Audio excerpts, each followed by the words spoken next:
Early nationalist जिनका explanation मैंने अपने पिछले वीडियो में डाला। आज मैं आपको उन 3 अर्ली नेशनलिस्ट के बारे में बताना चाहती हूँ। एक के बारे में तो मैं पहले ही आपको शॉर्ट में बहुत कुछ बता चुकी हूँ, जो कि आपकी बोर्ड के पॉइंट ऑफ व्यू से बहुत ही इम्पॉर्टेंट है।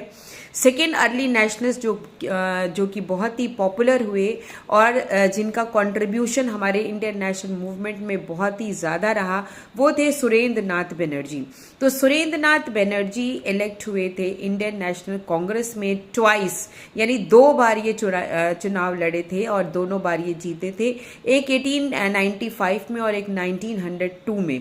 उसके बाद ये बंगाल स्टेट लेजिस्लेटिव काउंसिल के मेंबर बने, जो कि 1894 में था। उसके बाद ये इंडियन लेजिस्लेटिव काउंसिल के दोबारा मेंबर बने 1913 में।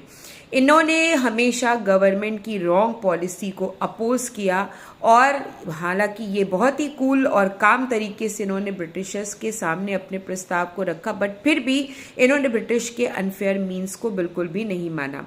उसके बाद इन्होंने ये मानते थे कि हमारे इंडियंस का जो भी इकोनॉमी ड्रेन है, यानी हमारे हिंदुस्तानियों की आज जो आर्थिक व्यवस्था है वो सब ब्रिटिशर्स के कारण है। ये ब्रिटिशर्स ही इसके मेन विक्टिम है।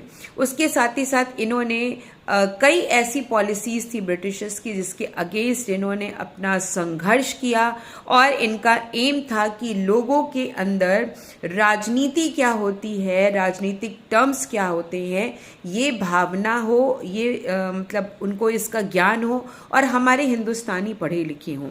क्योंकि वेस्टर्न एजुकेशन को हमेशा इन्होंने प्रेफर किया और वेस्टर्न एजुकेशन को पढ़ने का इनका मेन उद्देश्य ये था कि लोगों ये समझें कि वेस्टर्न एजुकेशन में हमारा कोई धर्म से रिलेटेड संबंध नहीं है, बल्कि हमारे माइंड का ब्रॉडनेस है। जो आज हम पुरानी परंपराओं को मान करके उसी ढर्रे पे चलते चले आ रहे हैं, तो हमें ये समझना है कि हमें नई चीज़ों के साथ अपने को प्रोग्रेस कराना है, यानी नई डेवलपमेंट, नई टेक्नोलॉजी को अपनाना है, तभी हम जाकर के कहीं आगे ब्रिटिश के आगे मुकाबला कर सकते हैं। और दूसरी चीज़, जो हमारे समाज में बुराइयां फैली हुई हैं उनको भी हमें जड़ से उखाड़ फेंकना है, क्योंकि जब तक ये बुराइयां रहेंगी तब तक हमारे हिंदुस्तानी पुरानी रीति रिवाजों से उबर नहीं पाएंगे और वो आगे कुछ सोच नहीं पाएंगे।